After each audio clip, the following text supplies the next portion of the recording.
Physical Chemistry of Ionic Materials.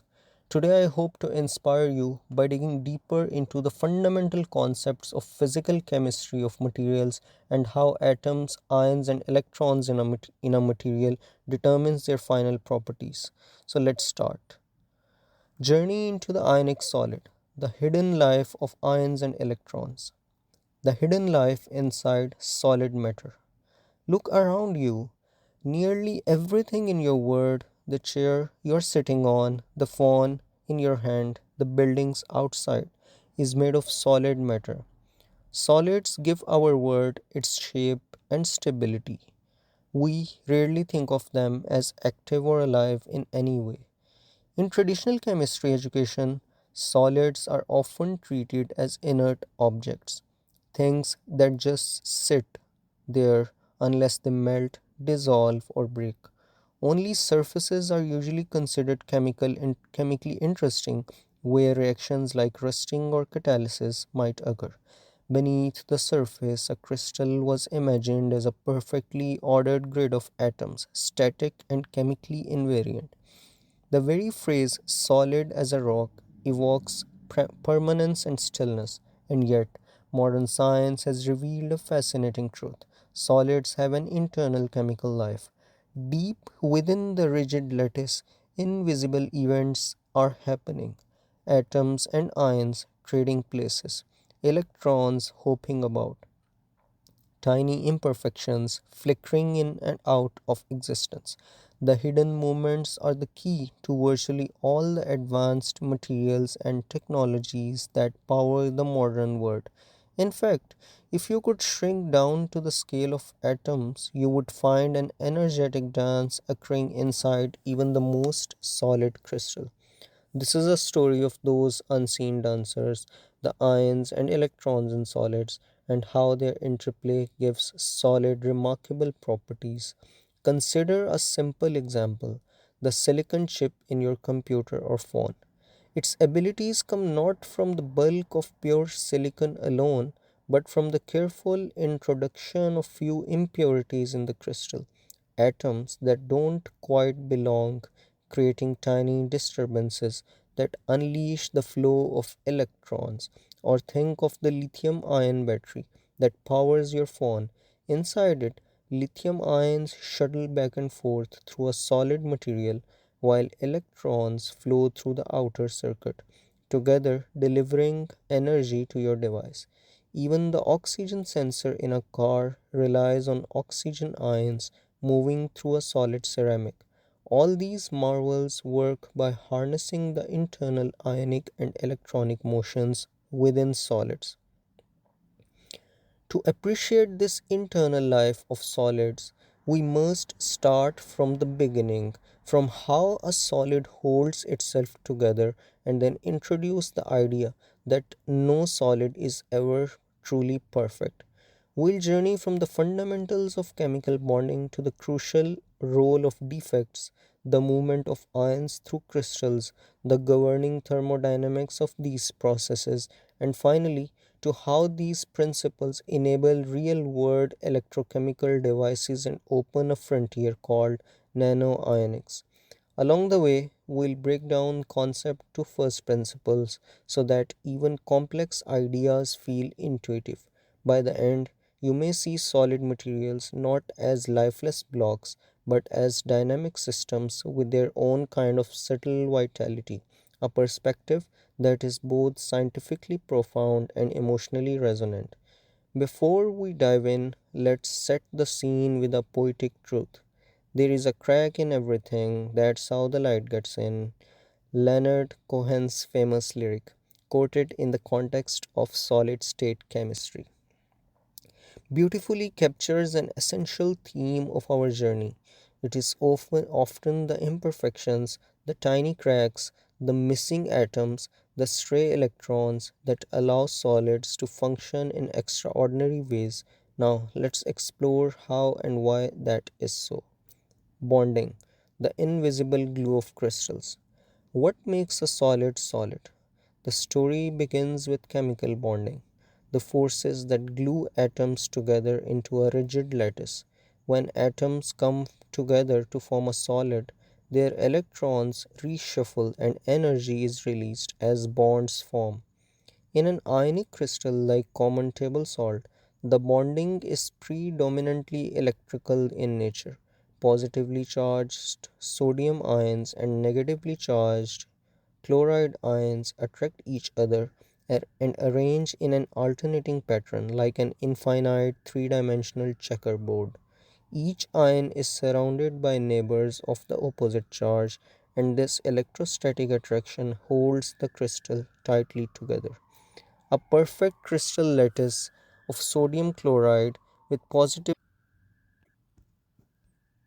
charged ions and negatively charged ions alternating in a regular 3D array. This orderly, repeating structure is held together by strong ionic bonds, the electrostatic attraction between opposite charges. In our sodium chloride example, billions of sodium ions and chloride ions form a cube-like crystal where each sodium is hugged by six chloride ions and each chloride ion is likewise surrounded by six sodium ions. This arrangement maximizes attractions and minimizes repulsions, resulting in a very stable structure. The bonding energy of ionic crystals, sometimes called the lattice energy, is huge. You can sense it in the high melting point of salt, which is 800 degrees Celsius, and its hardness. It takes a lot of energy to pry these oppositely charged partners apart. Not all solids are ionic, of course. These are different flavors of bonding. Covalent bonds, where atoms share electrons, as in diamond or silicon. Metallic bonds, where electrons roam freely like a sea of electrons in metals like copper or gold. And even weak van der Waals bonds holding together molecular solids like dry ice. Real solids have a mixture of bonding characters. For example, a ceramic might have both ionic and covalent character. But whether it's the strong directional bonds of diamond or the electrostatic links in salt, the result is a cohesive solid framework. You can think of a crystal as a single giant molecule, a huge assembly of atoms or ions all bonded together in a regular pattern. This extended bonding is what gives solids rigidity and strength. In a perfect crystal at absolute zero, every atom sits in its assigned place, bound to its neighbors, and nothing is diffusing or moving significantly. Perfection in bonding brings stability, but also, as we'll see, a kind of deathly stillness. A perfectly bonded, perfectly ordered crystal at 0 Kelvin would be almost like a fossil, beautiful but with no internal activity at all. To bring a solid to life, we need to allow a bit of imperfection, enter the concept of defects. Defects, imperfections that make perfect sense. Real crystals are never perfect, and that's a very good thing. Defects, the journal term for anything wrong or missing in a crystal's orderly pattern, are the key actors that bring about most of the interesting chemistry and physics inside solids. In fact, one could say the properties of a real solids are defined by their imperfections. It might sound paradoxical, but without defects, a solid would just sit there doing nothing. No electrical conductivity, no ionic diffusion, no reactivity. As one solid state chemist put in, focusing on the defects in a crystal is the key to understanding its internal processes. What kind of defects are we talking about? The simplest are point defects, which occur at a single site in the lattice. Imagine our sodium chloride crystal again. If a sodium ion is missing from one of its spot, the empty site is called a vacancy. Likewise, a missing chloride would be a chloride vacancy. These vacancies are like empty seats in a filled theater. places where an atom should be but isn't. Another kind of point defect is when an extra atom or ion sneaks into a gap where it doesn't normally belong. This is an interstitial defect. The intruder sits in the interstitial space between the regular lattice sites. If an atom of a different kind replaces one of the host atoms, that's a substitutional defect, a type of impurity. Crystals can also maintain electrical conductivity. Crystals can also maintain electrical neutrality by coupled defects. For instance, in an ionic crystal, a missing pair of oppositely charged ions, one cation vacancy and one anion vacancy together, is known as Schottky defect. Alternatively, an ion that vacates its site and moves to an interstitial position creates a paired vacancy plus interstitial known as Frankel defect. These may sound technical, but they are just different ways a crystal can deviate from perfect order. So I just want to remind you all that I have put a lot of work into trying to summarize and extract the most scientifically deep information from the book into a very presentable and listenable format to learn and apply to our knowledge, to our life, and to learn science and get inspired from the fundamentals of physical chemistry. So please try to stick in and try to absorb and visualize most of the knowledge that I'm giving in this audio format. Let's continue. Why would a crystal tolerate any kind of these flaws? Because at the end of the day, nature favors a bit of disorder. At any temperature above absolute zero, there is some thermal energy available, and once in a while, an atom will gain enough energy to jump out of its site, or a small impurity might get trapped during crystal growth. Creating a vacancy or other defects costs energy, but it also increases entropy. There are more ways to arrange a crystal with a few missing pieces than a crystal with none. This balance between energy cost and entropy benefit means there is an equilibrium population of defects that grows with temperature. In fact, at the melting point of the crystal, In fact, at the melting point of a crystal, the number of defects explodes. In a sense, melting is the ultimate defect where the entire orderly structure collapses. Thus, defects are thermodynamically inevitable and even beneficial. A tiny fraction of missing atoms can minimize the free energy of a crystal at operating conditions. As a result, even the purest crystal has some vacancies or misplaced atoms at room temperature. And often we introduce far more on purpose. Doping a semiconductor with a pinch of arsenic or boron atoms, for instance, is a deliberate insertion of point defects that dramatically changes its electrical behavior. In an ironic twist, the imperfections give the solids their functionality. The chemistry and physics of defects play a key role, as Joachim Meyer in his book writes. Because it's the defects, the stray ions like protons and hydroxide ions in water, or the electrons or holes in silicon, that govern phenomena like acid base chemistry in water or electronic conductivity in semiconductors. Just as pure water autoionizes into a tiny concentration of H plus and OH minus, which enable its chemistry, a crystal contains ionic and electronic defects that enable an internal chemistry in the solid. To visualize a defect, think again of our salt crystal. Imagine one sodium and one chloride missing from their spots, a Schottky defect pair. Those vacant sites are little voids of opportunity.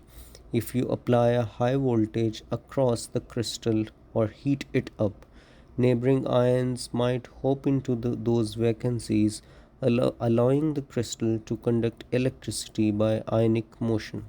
Or imagine sprinkling a few calcium ions into a sodium chloride crystal.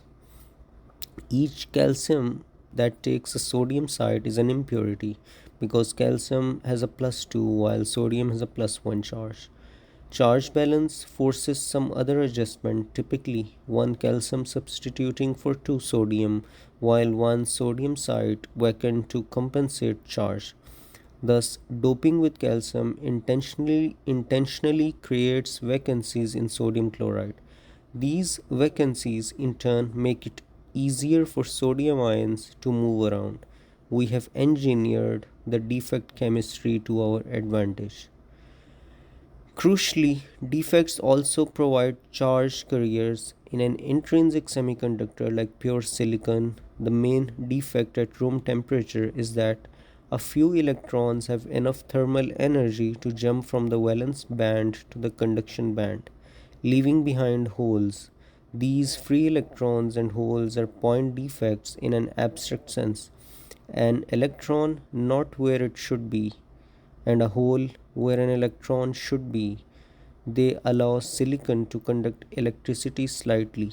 Add a dopant like phosphorus or boron. Phosphorus has one extra electron, like 5, and boron has one less electron, like 3, compared to a silicon atom. And you create a huge surplus of electrons and holes, dramatically increasing conductivity of silicon. In an ionic solids, the analogy holds. A color center is created when an electron is trapped at an ionic anion vacancy. This is called an F center, and it gives the crystal a vivid color.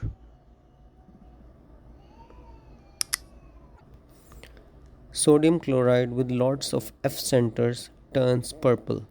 All these are examples of how defects endure solids with new properties: electrical conductivity, optical absorption, ionic conductivity, and more. It took a long time for scientists to appreciate the importance of defects.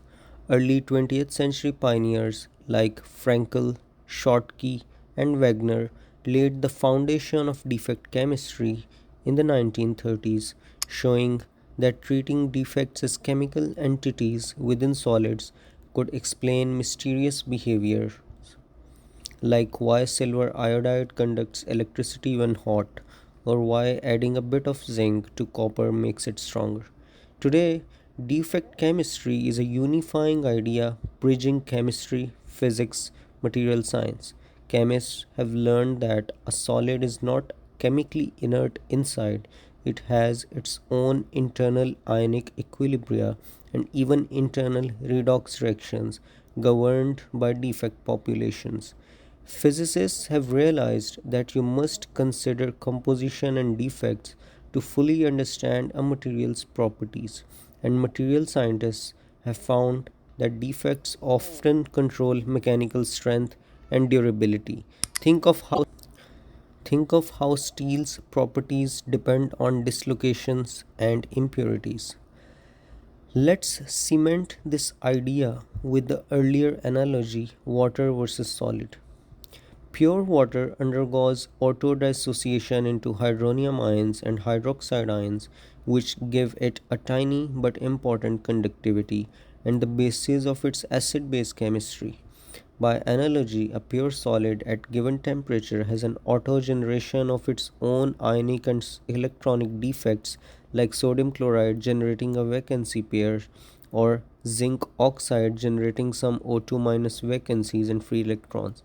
Thus, these defects in solids constitute the redox and acid base chemistry in the same way as in aqueous solutions. In other words, solids can have an internal chemistry of defect reactions just as a solution has an ionic chemistry. It sounds almost mystical to speak of a crystal's internal chemical life, but this is exactly how modern solid state chemistry views it. A solid is a dynamic chemical system. just one where the constituents defects are usually present at low concentrations and move more slowly than in liquids.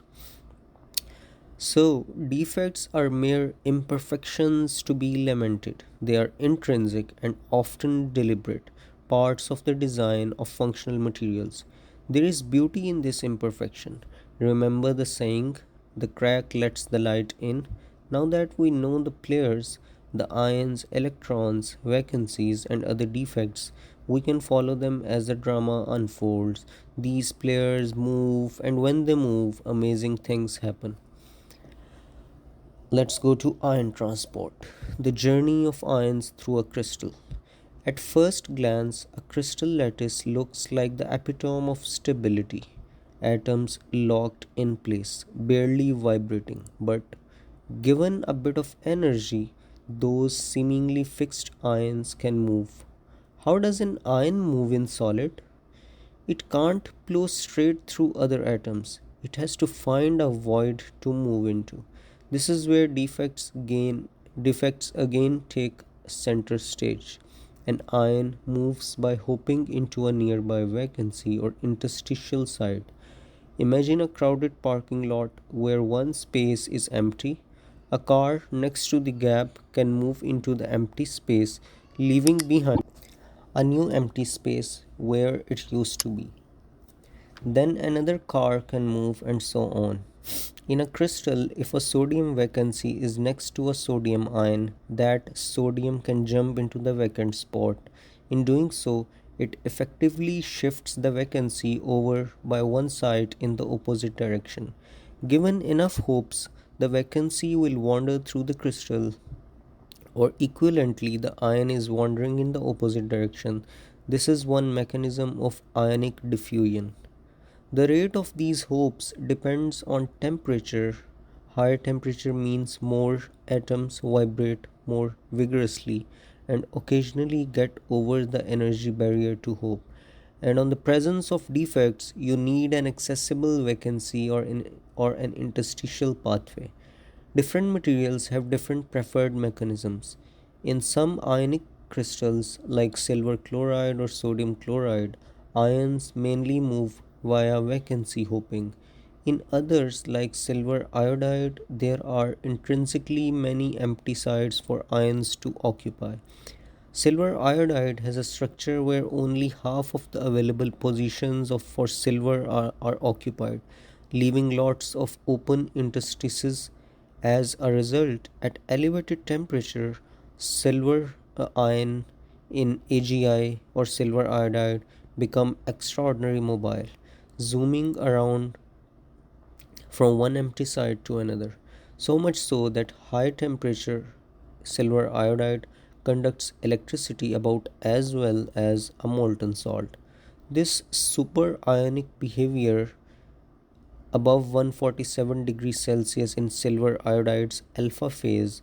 I'll explain about these phases as well, hopefully in the upcoming section. This super ionic behavior above 147 degrees Celsius in silver iodide is like a liquid inside a solid. The iodine sublattice remains solid, but the silver sublattice melts in place with silver ions freely migrating.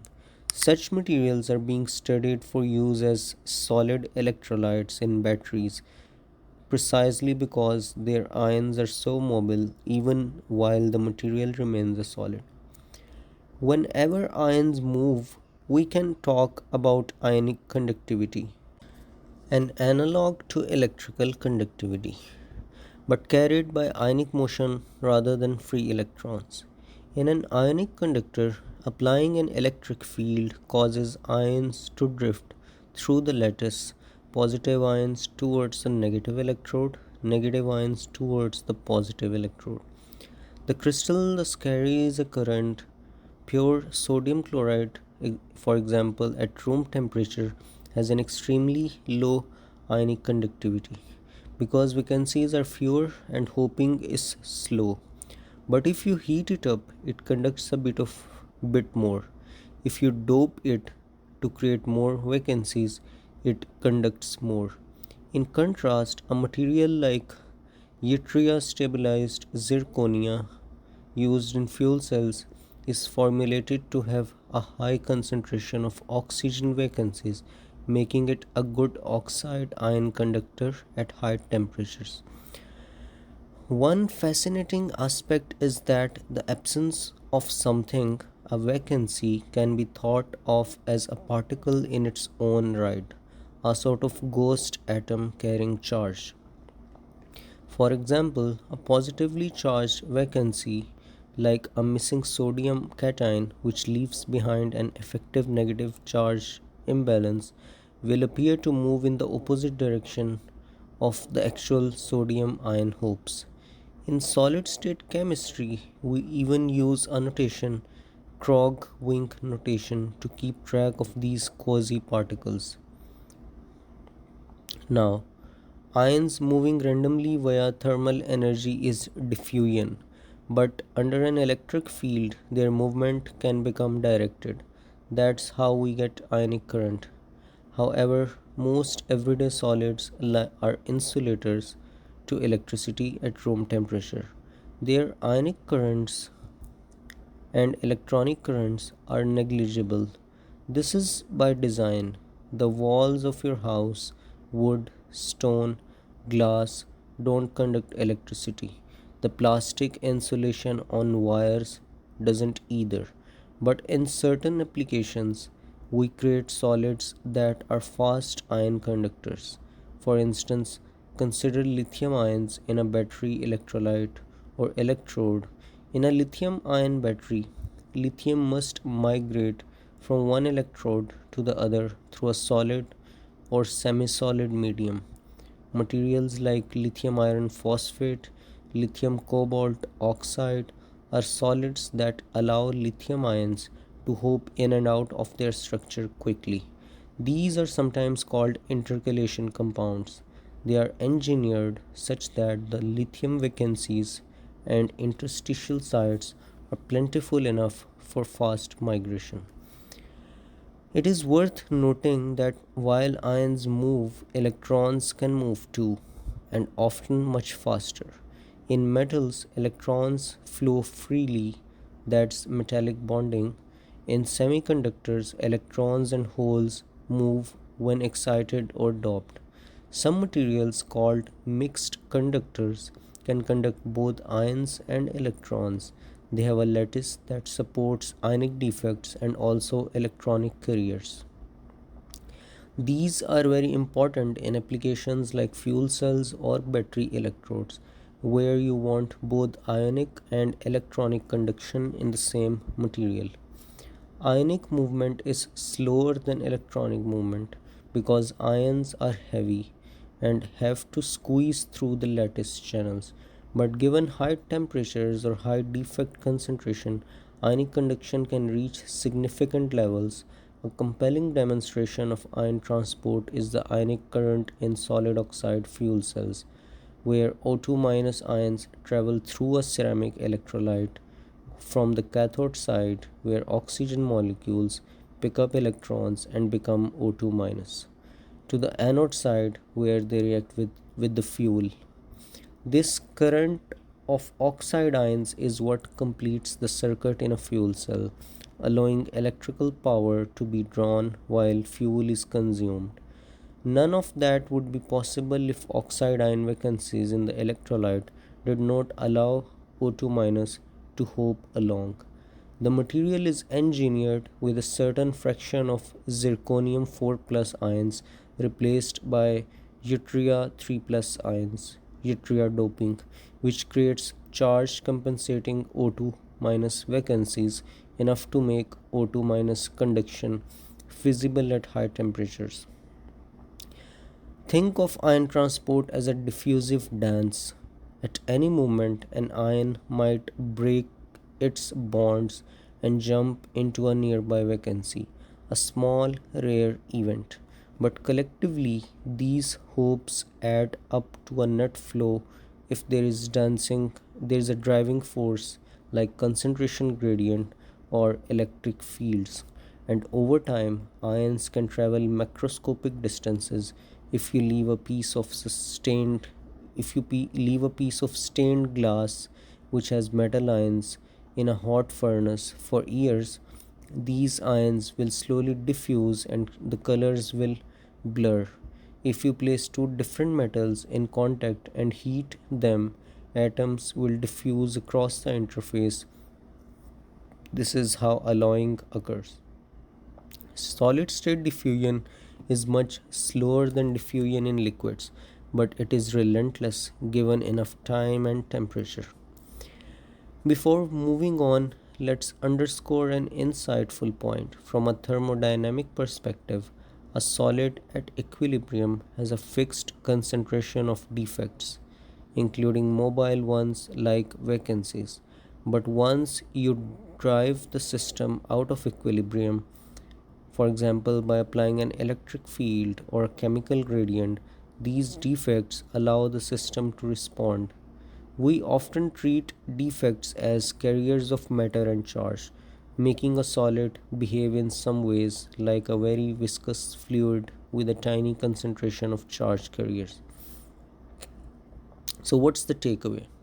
A crystal is not a prison for its atoms, it's more like a grid of possibilities.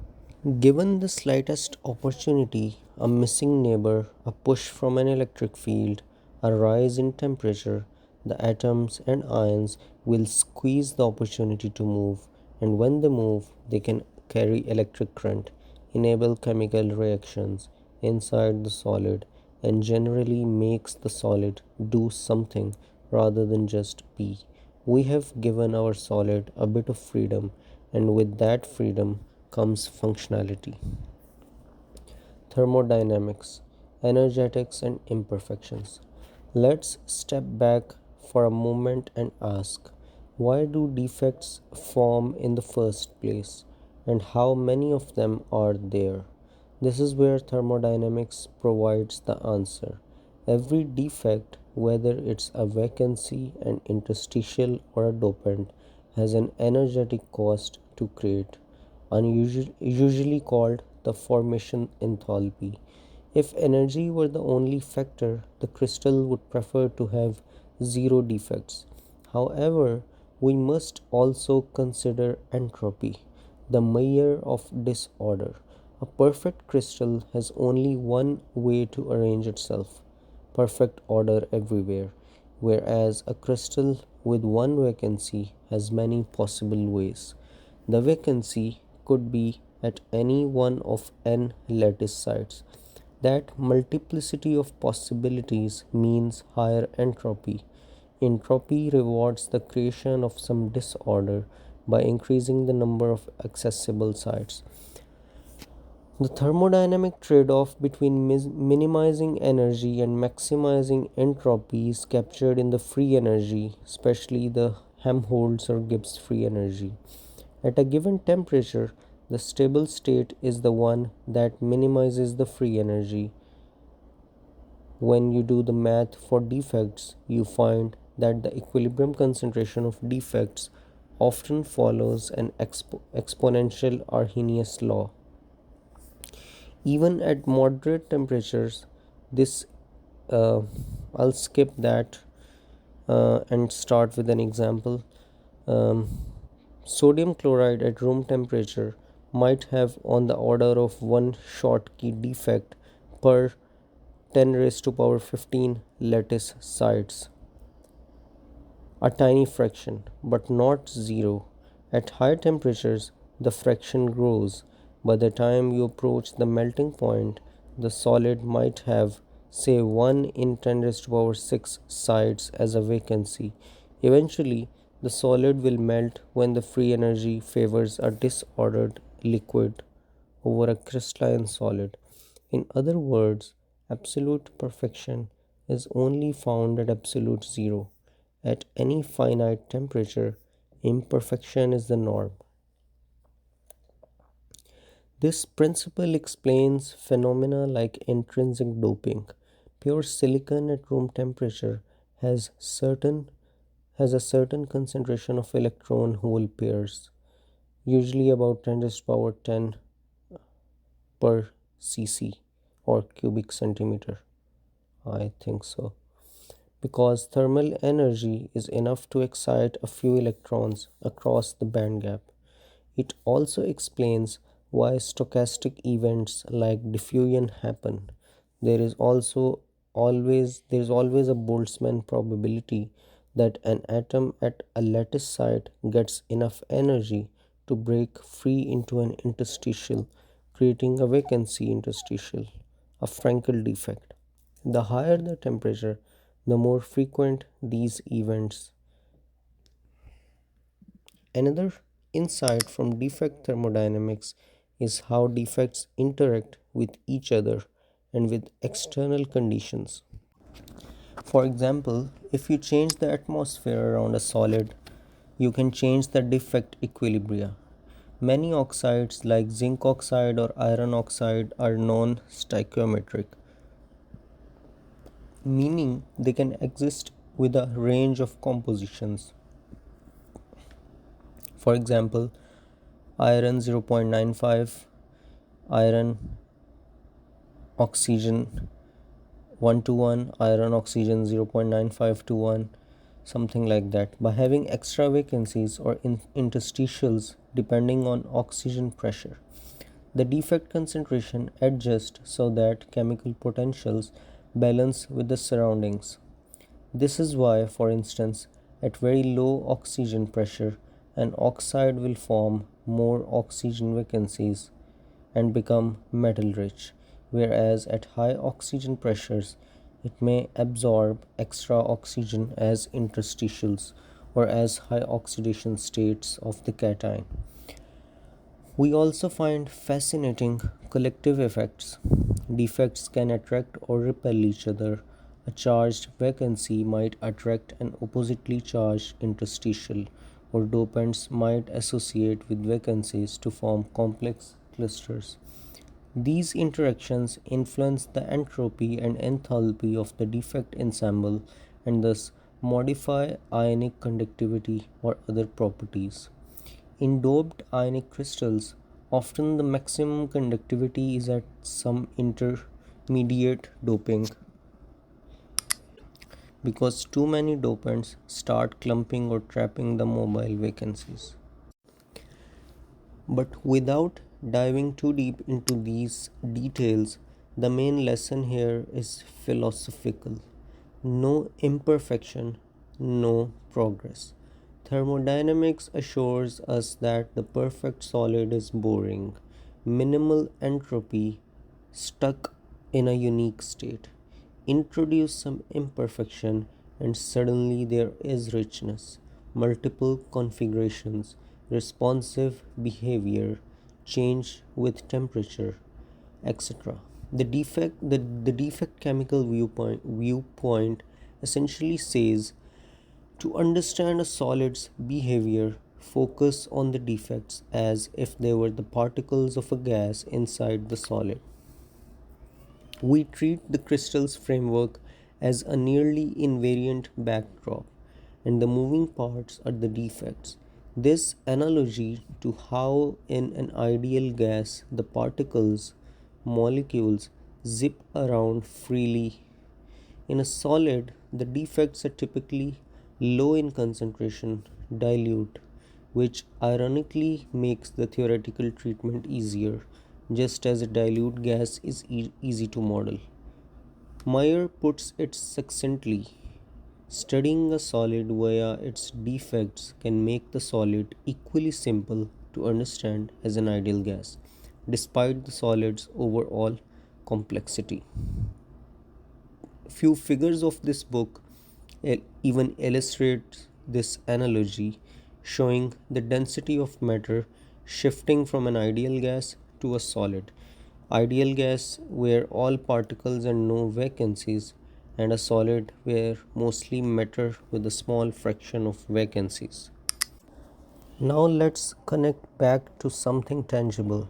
Suppose we heat a crystal of gold. Gold is a metal, but its atoms are held in place by metallic bonds. If you heat it near melting, some fractions of gold atoms vacate their lattice sites and sit temporarily in the interstitial positions or and add atoms on the surface. creating vacancies inside. These vacancies allow gold atoms to diffuse. That's why, at high temperatures, gold atoms can slowly migrate.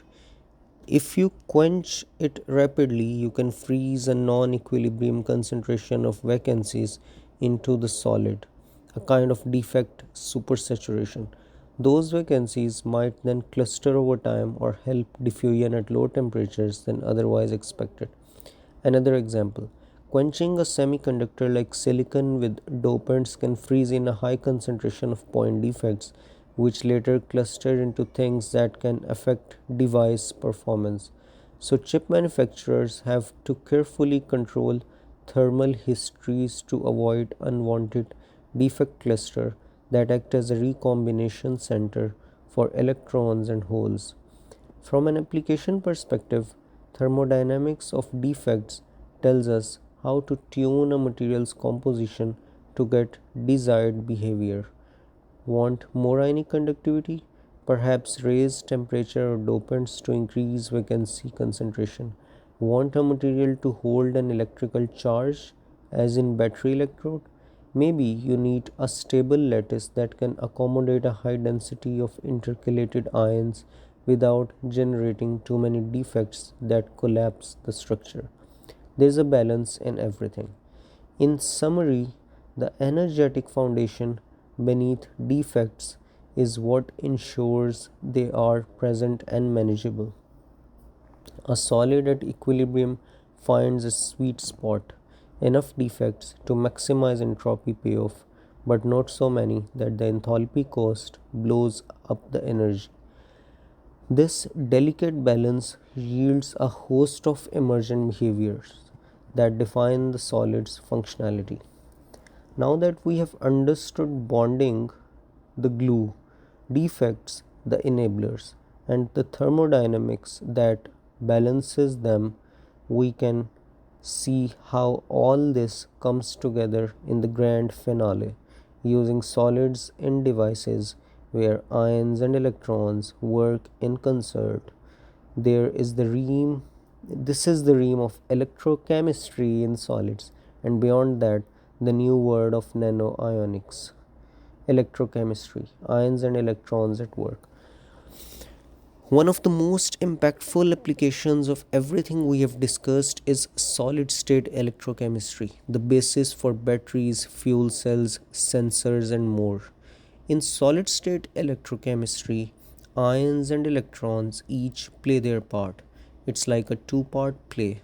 Ions often move through a solid electrolyte or membrane, while electrons travel through an external circuit or conductive path, and at electrodes, the two meet in chemical reactions. This synergy between ionic motion in solids and electronic conduction is what allows conversion between chemical energy and electrical energy. Consider a battery. Take a lithium ion battery as a concrete example. Inside, you have two solid materials that can host lithium ions, say graphite on the anode side and a lithium cobalt oxide on the cathode side. Initially, most lithium is in the graphite. When you connect your phone and draw current, a reaction begins. Lithium atoms in the graphite give up an electron which goes into the external circuit to power your phone, and lithium ion slips out of the graphite layer and travels through a solid electrolyte to reach the cathode side. The solid electrolyte might be a lithium phosphate glass or a polymer or a liquid, but imagine here we have a solid separator that allows lithium through.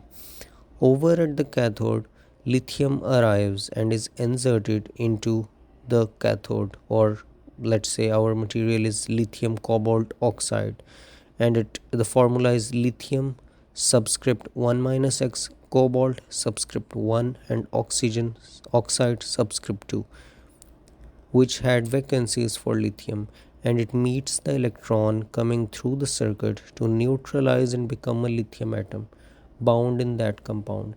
In reverse, when charging, you pull lithium out of lithium cobalt oxide and send it back to the graphite with electrons supplied by the charge carrier.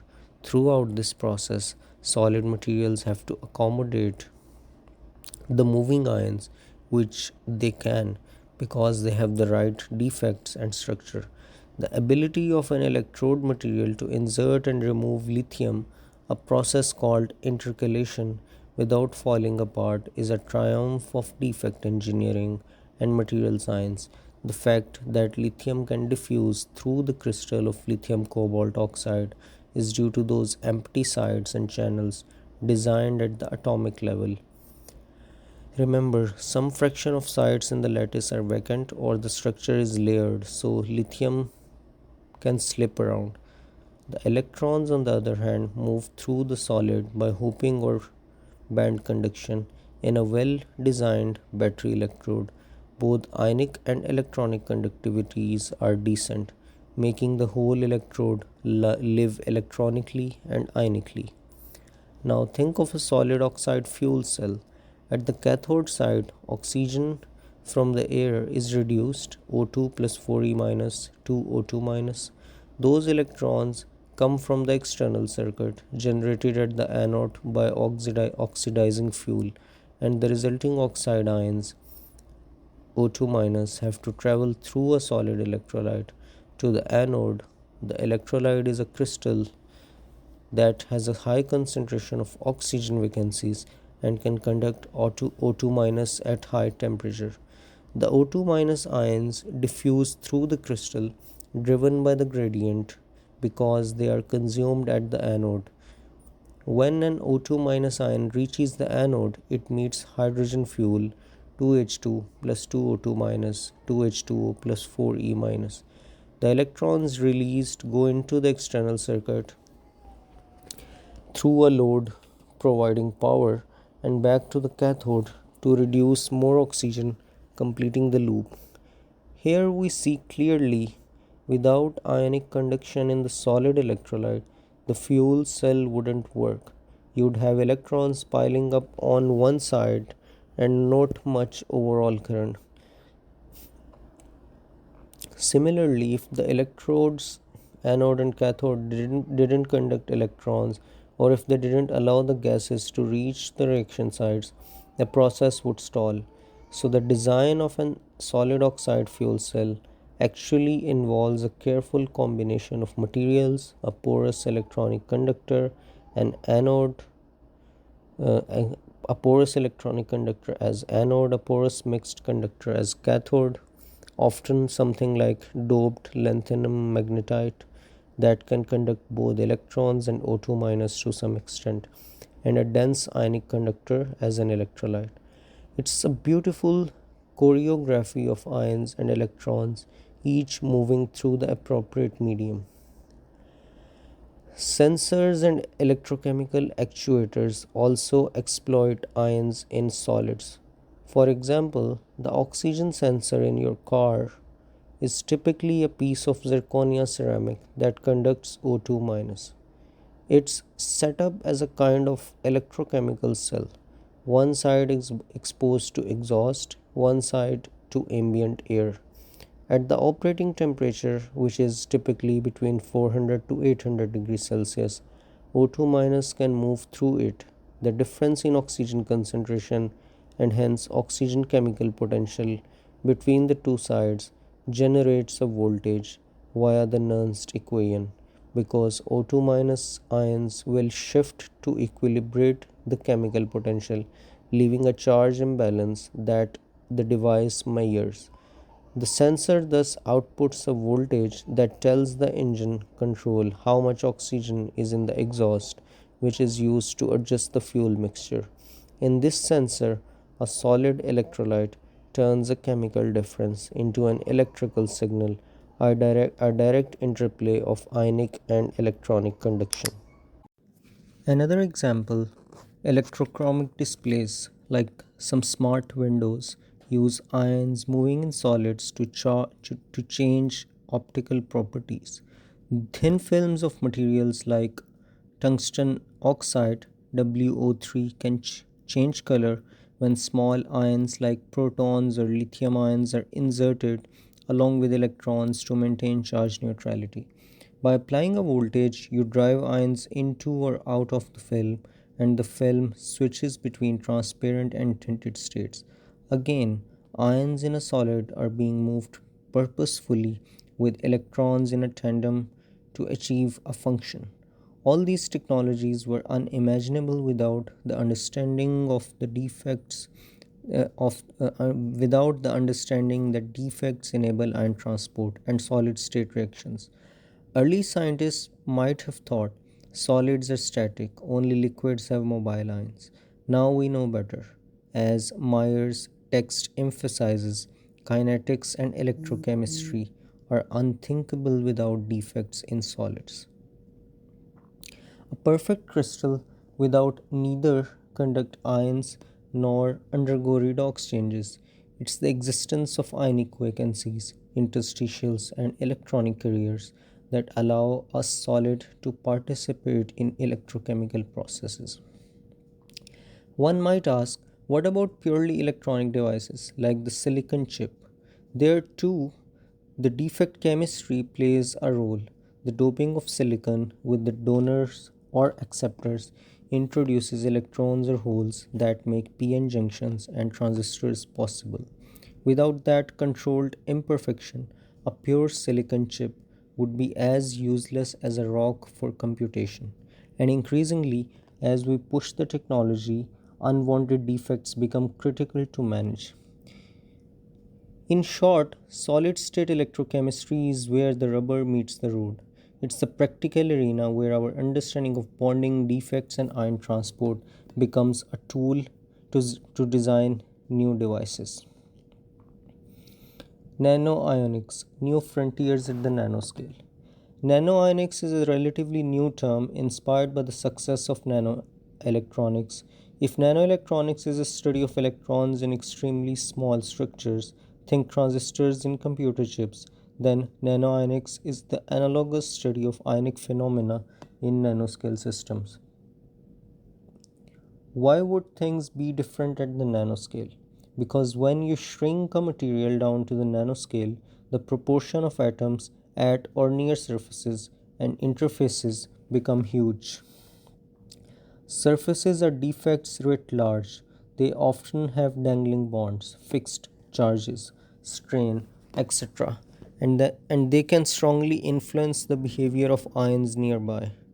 Also, when the dimensions are tiny, you can get space charge layers that overlap. The end result is that a nanoscale ionic system can exhibit properties qualitatively different from a bulk material. Let's give an example. Imagine a thin film of an ionic conductor, just a few nanometers thick. It has two surfaces very close together. If each surface accumulates a certain charge, say adsorbed ions or electrons that create an electrical double layer, those layers might overlap in the middle of the film. This could either greatly enhance ionic conduction by providing a continuous pathway of charge carriers or suppress it, depending on the situation. Experiments have shown cases where layering two insulating oxides can produce a highly conductive interface because of such defects. One classic example, heterostructures of calcium fluoride and barium fluoride. Each is an insulator, but at their interface, an abundance of fluoride ion vacancies and other charge imbalances can lead to a region of much higher ionic conductivity than either material alone. Essentially, by smartly combining materials at the nanoscale, one can create super ionic interfaces. Another aspect of nanoionics is nanoparticles. When you have a tiny particle of, say, a battery electrode material, it may store ions like lithium differently from a bulk particle. Nanoscale particles have huge surface to volume ratios, so the surface energy and surface defect chemistry can shift the equilibrium of how many ions can be inserted. A nanoparticle might accommodate more lithium per formula unit than a bulk particle because strain can be relieved by the tiny size and surface. Also, diffusion distances are shorter, so you might get extremely fast charging and discharging. The researchers have found, for instance, that nano-sizing some electrode materials can allow them to cycle much faster and with higher capacity, albeit sometimes at the cost of side reactions because of the reactive surface. Space charge effects are central in nanoionics. Normally, in a bulk crystal, away from surfaces, the material is neutral and defect concentrations are uniform. Near a surface or interface, there can be a region where defects pile up or deplete due to electrostatic conditions. In a nanostructure, if the entire object is only 10 nanometers across, then essentially most of it is near a surface. Thus, the average defect concentration in the nanoparticle can be very different from that in a bulk sample. Nanoionics studies how properties like ionic conductivity, diffusion rates, and even phase stability change when dimensions get in this regime. One striking possibility is using nano-ionic principles to make devices that combine information processing with ionic movement. For instance, resistive switching memory is often based on nano-ionic effects. A tiny filament of metal can form in an insulating matrix due to migration of metal ions under an electric field. Turning this device on and then dissolve when field is reversed, turning it off. This is essentially using ion motion to store digital information. Some have called these ionic memory or memristors, and they are candidate for future memory technologies. The behavior relies on on fast ion migration in a nanometer scale dielectric, creating or removing a conductive path. Another futuristic idea, ionic circuits for mimicking biological systems. Nanoionic devices might act as ionic transistors or neuromorphic elements, controlling ionic flows with electrical signals. These are still in early research, but the concept shows how the understanding of ions in solids at small scale could merge with with electronics. From an energy perspective, nanoionics might enable new nanobatteries or nanofuel cells that are extremely efficient. For example, tiny thin film solid state batteries can be made where electrolyte thickness is only a few hundred nanometers. The internal resistance is very low due to short ionic paths, allowing high power output. There are already micro batteries like this powering MEMS devices. Nanoionics is also crucial in sensing. Nanoscale sensors might leverage the fact that adsorption of a gas on the surface can drastically change the conductivity by modulating surface defect states. A nanowire of tin oxide, for instance, can detect a whiff of carbon monoxide because the gas affects the oxygen vacancy concentration at the surface, which in turn changes electron density in a nanowire and hence its resistance.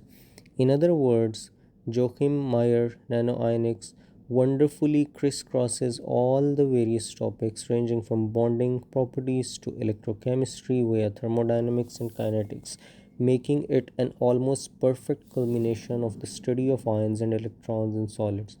This is because when dealing with nanosystems, you have to consider everything: the bonding and structure, the defect chemistry, the kinetics, and of course the electrochemical implications. Nanoionics is, in a sense, the grand orchestra where each section, bonding, defects, transport, thermodynamics, plays its part in harmony but with some new twists due to the small scale. It's also a field of great promise, just as nanoelectronics revolutionized computing by exponentially increasing transistor counts and speed.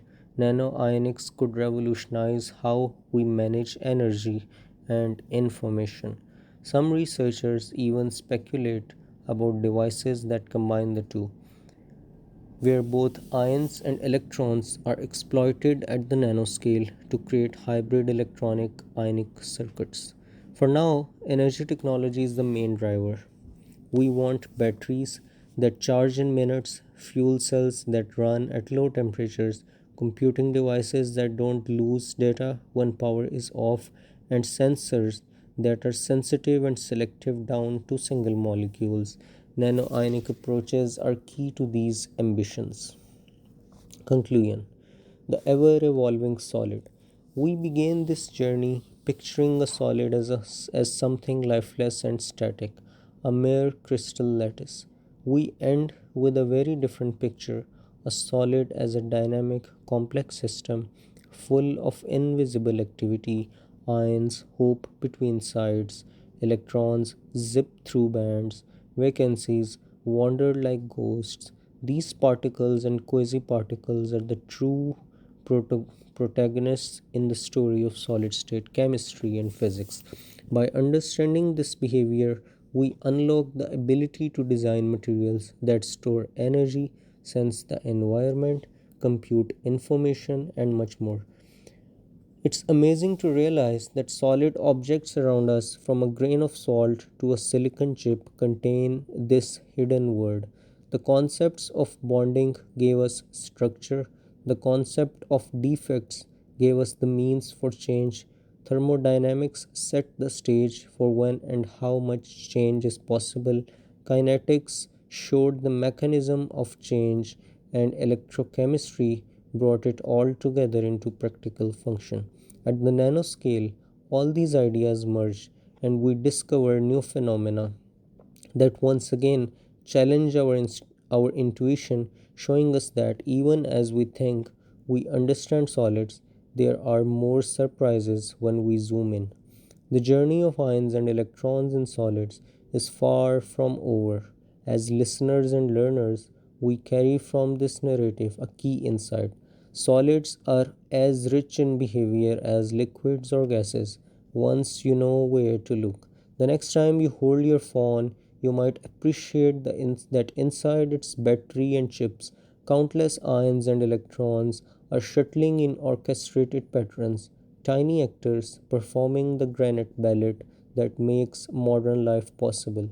The rigid scaffolds of matter are not prisoners of inactivity, but rather playgrounds for particles. The internal chemical life of solids, once an adventurous idea, is now a foundational truth that inspires new technology. In a way, studying ions in solids teaches a philosophical lesson too. What appears perfectly solid and steady may hide dynamism and potential within. Just as human understanding and society evolve by the movement of individuals and ideas within solid structures, materials evolve by the movement of atoms and charges within their lattice. Progress often comes from those tiny motions and imperfections that break symmetry and create possibility.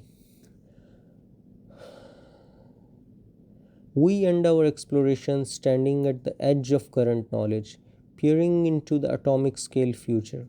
From the first atomic bonds to the latest nanoionic devices, we see a continuum of discovery, a testament to human curiosity about the very stuff our world is made of. May this understanding stay with you, not just as knowledge of how batteries work or why salt can turn purple, but as lasting appreciation of the subtle, unseen processes that underlie the solidity of our everyday world. The next time you gaze at a crystal or hold a metal or a ceramic object, you might wonder about the ions and electrons busily doing their thing. In that curiosity and wonder, the journey continues, and the solid, so to speak, comes alive in our minds. Thank you everyone for listening, and I hope to see you soon.